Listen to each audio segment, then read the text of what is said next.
YouTube, what's going on, y'all? I hope you're having a good day. My ladies especially, I hope you're having a fantastic night. To my smokers, if you ain't got what you gotta go get what you gotta get. Feel me? Make sure you got a snack. Make sure you got your bev. Make sure you rolled up or you packed your bomb. Make sure you got to the bathroom. And we got another banger to watch, another true crime video. So, if you got a little brother, sister, mom, dad, boyfriend, girlfriend, you want to watch a little, what's this video? Watch a little 25, 30-minute vibe with us. Come tell me to pull up. And shout out to everybody. I had to clock into work today. Let's get into it, man. In Albuquerque, New Mexico, where police hone in on a suspect in connection to the murder of a 13-year-old boy. Attention, Michael Flores, site of Pearl Avenue Drive. A 13-year-old boy? The Albuquerque Police Department SWAT team. You are under arrest and not free to leave. Exit the front door. Some of these videos start off wild. Commands given to you by the officers you come into contact with. Sorry. If you comply, we can guarantee your safety. I got If you you. do not comply, force will be used against you. Keep coming, keep coming. Keep coming. Nothing's gonna happen. You keep coming.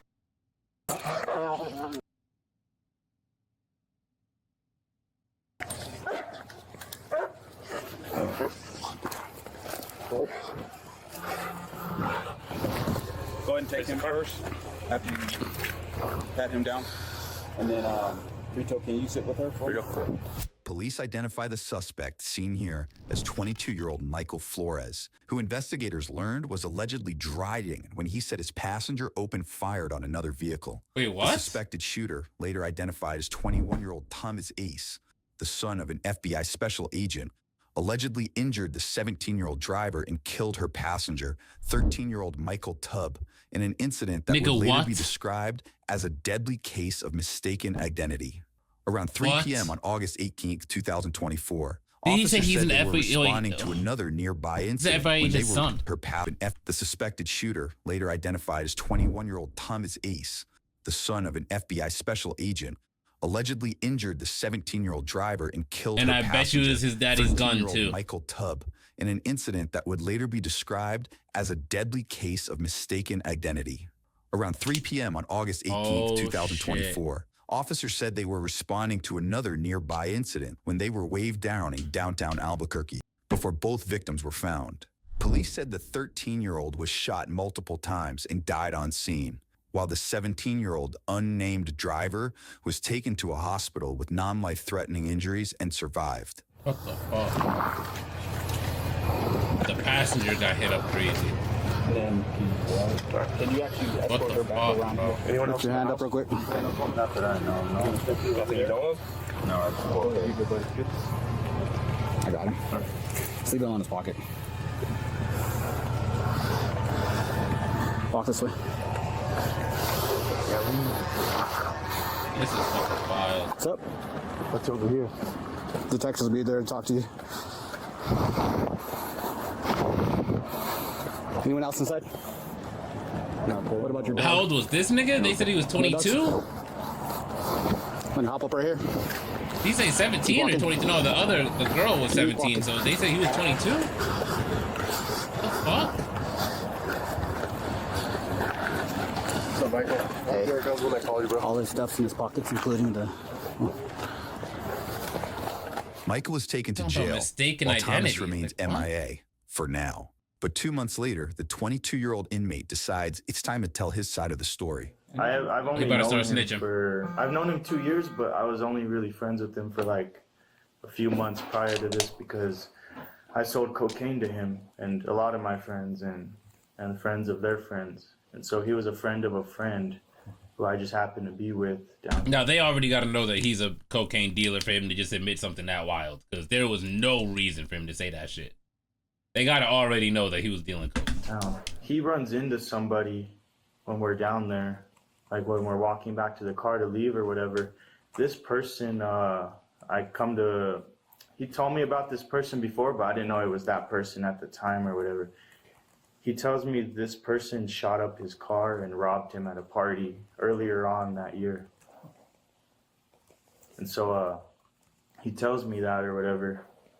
And I tell him I don't want nothing a part of none of that. We're going home, you know, whatever. Oh, now we're going home. And he tells me just loop around. I want to see what car he gets in, or whatever. I loop around. He says he got in this car. He said loop around again and follow that car. And what's it called? I did.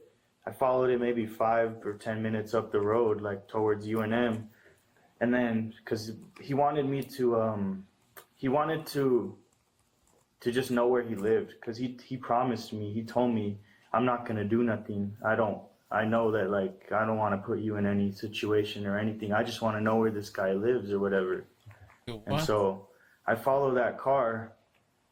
And then when he finds out that it's not the guy or whatever, for whatever reason, he's like, that isn't the car. I don't think that's the car or whatever.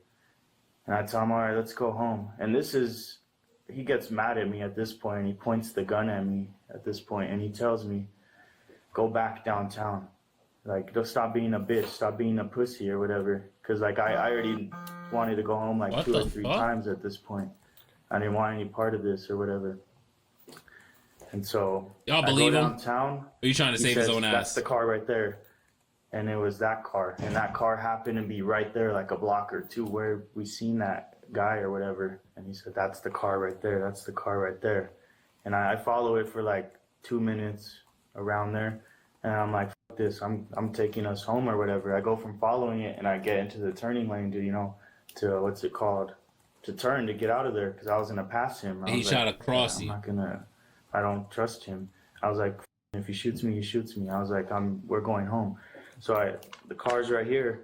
I'm behind it. I go from there to passing it. I make a stop, but not a complete stop, just to look both ways so I don't turn and, a car sideswipes me or something. Sure. Within that time period, he jumps out of the car and starts shooting within like a second. You got out the V? 1 to 2 second, stop.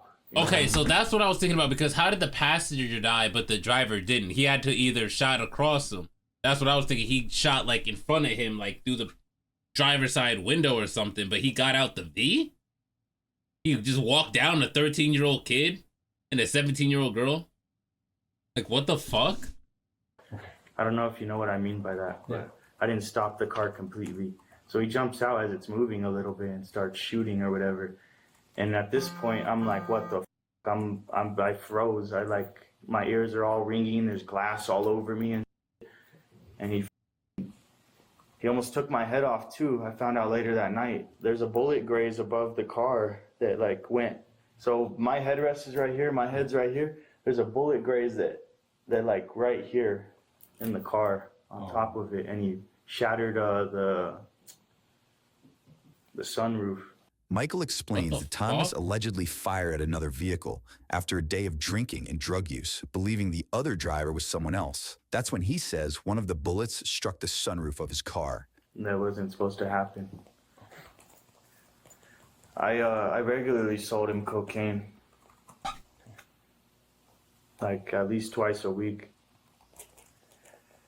And Percocets. So he was drunk off Percocets and pretty coked out that night. Okay. Me, I've never done drugs. I've never tried them. I don't believe this nigga, bro. There's gotta be holes in his story, bro. That's the file. All right, bro. Maybe you got caught up in a murder that you wasn't supposed to be a part of. You look like you do drugs a little bit, nigga. You can't. Nah. I've seen a lot of niggas that do drugs, bro. You look like you do drugs a little. You don't look like he don't look like he do a lot of drugs. I'll give him that. He don't look like he do a lot of drugs. No drugs though. And you in that life like that, and you get in the car with niggas that's hopping out the car and shooting up 13-year-old kids. I don't know to believe that you've never ever touched your own supply. I don't believe that. I was just really drunk. He told me the only way they could tie us to this whole thing or whatever is because the car. So it was his idea to modify it. Okay. I have reason to believe this is the same person that we're talking about. I'm going to show him this picture.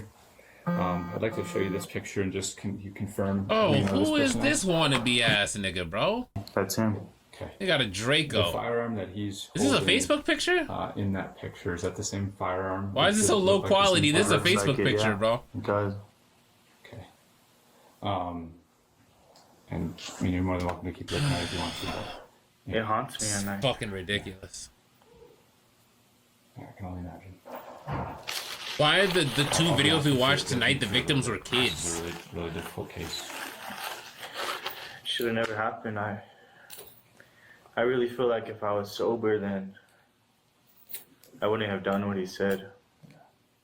I'm not hearing that, bro. Okay, man. It's, you're doing I'm not hearing that shit, bro. Next, one investigator questions Michael about what the pair did after the shooting. Did he have more than one phone number that you know of? Mind you, Oh, he yeah, didn't report the that's incident the after other it big happened. thing. He didn't feel that bad. Whenever we went to Colorado, he took his work phone. Because he said we should leave our phones, we should get rid of our clothes we wore that day, we washed the car, we vacuumed up all the glass. And yeah, he brought that work phone with us to Colorado Okay. so we can navigate and try to find someone who could repair the sunroof. Okay.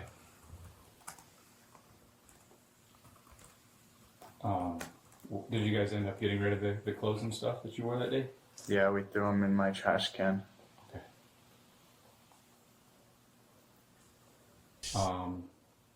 Bitch Where ass did you guys go niggas, to bro. clean the car? We went to his grandma's house. I find out later. That's his grandma's house. Okay. That's where he was living. Okay. So where was your phone at that time? Or what address? We left our phones at So home. you mean to tell me, hold He on. already knew like exact telling me what to do, and I left didn't my mean to phone. stop the recording there. That's my fault. I pressed the wrong button. You mean to tell me, right? So we're at 9:30. That this picture right here was taken in his grandma's house, most likely. Nah. Ain't no way, nigga. I think he probably left his at his. So maybe you said, what was the intention for going to Colorado? The intention to go into Colorado was to fix the sunroof and to sell that car. Okay. Did you want to go to Colorado to avoid getting apprehended here for trying to fix it? Yeah, that was the whole intention. He said we need to leave the state, that we can't be here. They're probably looking for it right now, and we can't fix that sunroof here. They'll be looking for it. What exactly did you fix? The sunroof. And that's another thing, now that you're talking about fixing things. At his grandma's house, went to an AutoZone or O'Reilly's or something. It was here in Albuquerque on the east side. It was like, I think it was on San Mateo. It was one of those auto stores, like on San Mateo. Mm-hmm. He got spray paint and Bondo. And I drove him there. And he got it, and because I guess he knew how to fix bullet holes on cars. So yeah, he what's it called? He told me that's what we needed. And so I drove him there, and he got that, and then he fixed it at his grandma's house, that bullet hole. Oh. Was that the one that you were talking about that almost hit you in the head? Yeah, Okay. Where exactly was that bullet hole? it's right next to the sunroof. Just right You'll next see like even a little like square, like the paint's different. I don't know if you guys saw that, but Okay. after he did that, I'm not gonna lie. He's saying a lot of shit that, like, realistically, they could go back and verify in a second. Like, there'd be no reason to lie about some shit like that. So, like, some of this shit he's saying is true, but, like, I also feel like he's trying to weasel himself out of this and make himself the victim. Like, like, some of this shit I'm just not buying. I Bro. drove to go meet that one guy, the guy that fixes what is it called? The sunroof. Okay. So met with him, he fixed it. We drove to a bunch of dealerships and a bunch of those little local dealerships, and we're trying to trade it. Okay. And there was no luck because nobody wants a rear-wheel drive in Colorado, and there's a little car. Fair enough. So nobody wanted it. And so we met with one person off. He had a fake Facebook on that one account, or on that one phone. I mean, his work phone. We met with one person through it. It was a Mercedes that we were gonna trade it for or whatever. And the Mercedes was all it was all broken or something. That's why we didn't we didn't trade it. There was too many problems. We thought we'd be stranded. So then we came back over here. Michael now explains how the two allegedly tried to cover up their involvement in the crime at what he says was the direction of Thomas by taking the car hours away to Colorado for repairs and trying to sell it with no luck before returning to Albuquerque. Yeah. And what happened when you got back to Albuquerque? I got back to Albuquerque. When I came back to Albuquerque, what did I do? I barely left my house. When I got back, I took him home right away or whatever. Okay. We had been talking for hours and hours. He was prepping me for in case I was ever in this type of situation over this. Basically, he was telling me that I would go to prison for life. He would go to prison for life. Like, where if anything happens, you're in the same boat as me pretty much, until I told my lawyer about this, and she said, no, that's not the case, you know. Like, it's gonna be all right, and that won't happen. My amazing lawyer brought me here today to do this. I didn't do it before, and I'll get into that. I didn't do this. I wanted to testify, but I couldn't because he showed up to my house whenever I was in jail. He never knew where I lived. I don't know how he found where I lived, but he showed up to my house when I was in jail. When I was in jail the first time or whatever. He showed up to my house when I was in jail the first time. Bro, what the fuck? And he talked to and her mom or whatever.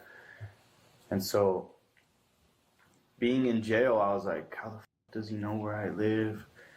Like, and he was like, I guess when he talked to them, he told them that, like, he was going to put money on my books, he was going to pay for my lawyer, he was going to do this, he was going to do that, all this stuff.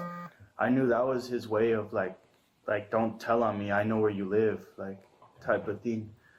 So I didn't, and I wanted to, because it was very tempting, but I didn't want my family to get hurt and my girlfriend, so I didn't. And when I got out, he showed up to my house a week later, and it was kind of the same deal. And I just kind of assured him that, like, you know, I'm gonna beat this case. Like, you have nothing to worry about, whatever. And also when he was there, he told me, like, if a cop comes to my house or something, he said, I'm gonna go out in a shootout. I'm not going down for this. He told me that he's not gonna go down for this. Basically, like, telling me I have to go down for it. Is that where we're headed? I'm the one who's posted the car on Facebook, even though he said it was a good idea to do it. Okay. Michael now points to alleged intimidation tactics he said Thomas used against him to keep quiet. That's his reason for not talking sooner. Yeah. And then he showed up again, and that was at the Pearl House again. Yeah. Okay. All right. And the second time he showed up, it seemed like he was all like he was on drugs or something. And it seemed like he was, I don't know if he was super high or if he'd been crying, but he didn't seem all there the second time he showed up. Okay. Did you have any guns on him when he showed up? He did. He had a handgun. Both times? I don't know, the first time I was in jail. And I didn't want my family to get hurt, so I didn't testify right away. And after he showed up that second time, did you guys keep talking? No. No? That was it. Has there been any communication between that then and now? No. None. So I assume your girlfriend and her mom know about this whole situation? No, nobody does. We swore that we would never tell anyone. He made me swear to him that I would never tell anyone about this. And I haven't, and I don't know. I don't think he did either, but I never told anyone. Not one person. So nobody So right now in the interrogation room, the people in nigga. this room, the people involved in your case, know about what happened? Yeah, and my attorney, yeah. So nobody else knows? Nobody else knows. What did you notice about that car as far as people inside it? No, it was heavily tinted. It was heavily tinted. Yeah, and that's another thing. He, whenever like we're on the road trip to Colorado or whatever, he told me that that the reason he started shooting was because he saw a gun. He's full of shit. I didn't see a gun at all. That car was really tinted. How the hell are you gonna see a gun? And then how many times did you shoot? I'd have to say like 20 times. Damn. Okay. Is it a fully automatic or? No, I don't think so. No. Do you know where those guns are now? No. He told me whenever he came that I don't have to worry about it. And then like he assured me like, what's it called? Those guns are gone. Like they're never gonna find those guns. That's what he told me, word for word. Okay. And like I'll be okay. I'll beat it or whatever. So what was the discussion, because obviously the news published some information about the victim in this case. Mm-hmm. What was the conversation between you and me? Because obviously it was not The conversation. 6'1" kid with an Edgar haircut that he had talked to. Yeah, he said, like I said, he seemed all f***ed up, and I assumed that that's because of that. He even told me I didn't know I killed that kid that night. And I was like, I tried to make him feel better or whatever. He was very like, you could tell he was like losing it, like, and he told me also, I think after that's when he told me that he's not going down for this, and he'll go out in a shootout. He told me that word for word. So you're saying that you guys raided his house or whatever? Did you guys arrest him? Not yet. So he's on the run. Okay. So that's what you're saying. So he's out there. For now. For now. I hope to change that as soon as today. Just one day after Michael's nigga discussion with is stressed, investigators, bro, even police in jail. tracked down I'm the not other even gonna lie. suspect. But you still going down for a lot of this shit, though, my nigga. Oh, here we go. Hands up! Let's see if he's really about what he was talking about. Put your hands up! Step away from the car! Stop the force that we used against you! Stop right there!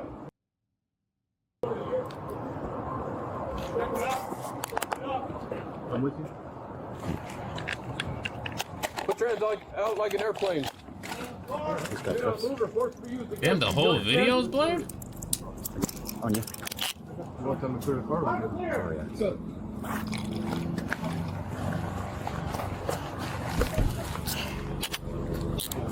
Give me the hand.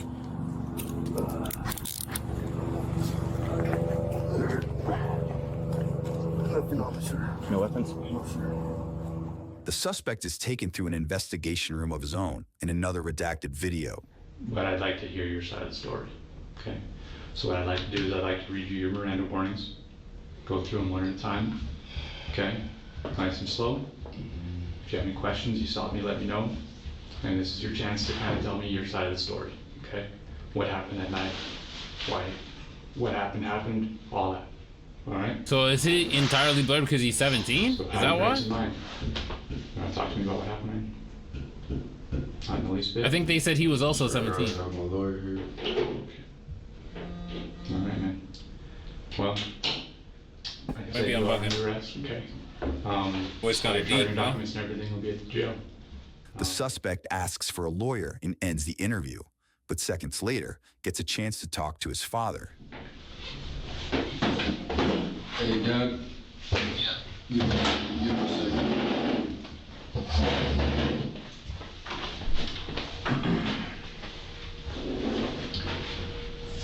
They're recording anyways, bro. They're gonna hear what you're saying. I love you, Dad, and I'm sorry. What happened? I'm in the police station right now. I'm under arrest. What are you being charged with? I don't know. They're gonna tell me at the jail. I just refuse to talk. Alright. Okay. Where's your car? It was outside of a restaurant. I'm pretty sure they're gonna tow it. Alright, well, memorize my phone number. I think last time you just had moms or something, so. Well, I mean, your calls aren't gonna go through anyway, aren't they? Oh, I would just have to add the number, because I blocked the other ones, but I can. At MDC or something.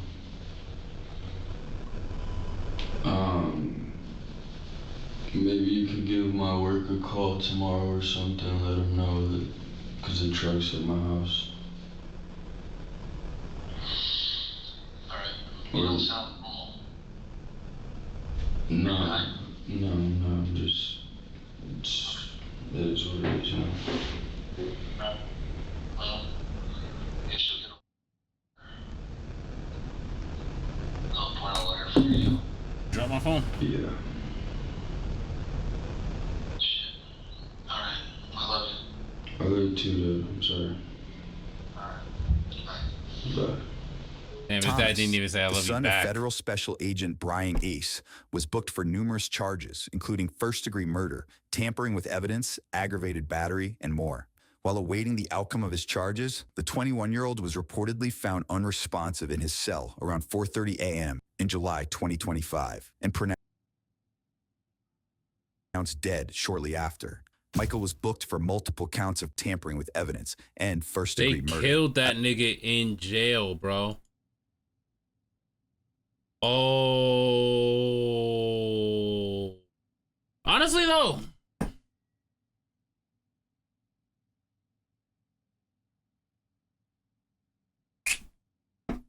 My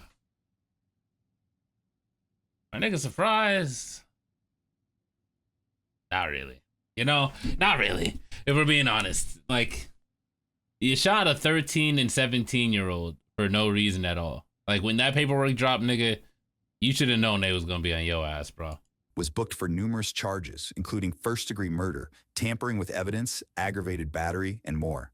While awaiting the outcome of his charges, the 21-year-old was reportedly found unresponsive in his cell around 4:30 a.m. in July 2025 and pronounced In July 2025. Damn, this was just this summer. dead shortly after. Pronounced dead at 4:48. They found him at 4:27. It was 20 minutes. That's insane. Michael was booked for multiple counts of tampering with evidence and first-degree murder. At last check, the 22-year-old accepted a plea deal and pleaded guilty to the lesser charges. He's expected back in court to face sentencing this fall. Nothing personal on my end, man. I'm not mad at you for not talking to me. It's well within your constitutional rights. Obviously, this is pretty serious stuff we're talking about here, and I can see that you're, visibly upset. And it is what it is, man. There's no hard feelings on my end. It just is what it is, right? Very matter of fact. I think you know the game. Been around a little bit, and I'm well aware of who your dad is. Okay. I appreciate you being respectful, and best of luck to you. Okay, man. Wow. So not only does this look terrible on your dad's career, because his son is running around shooting shit up, posting pictures with guns in his grandma's house and shit, doing the fucking dab. Your dad's in the FBI, bro. You have a home. What the fuck, number one? Number two, you ended up dying over this incident anyways. After you killed an innocent 13-year-old in fucked up. That 17-year-old girl's fucked up for life. Number one, she was in the car and got shot when her, I don't know if that could be her sibling, whatever the case may be, she was in the car when that other person died. That is fucked.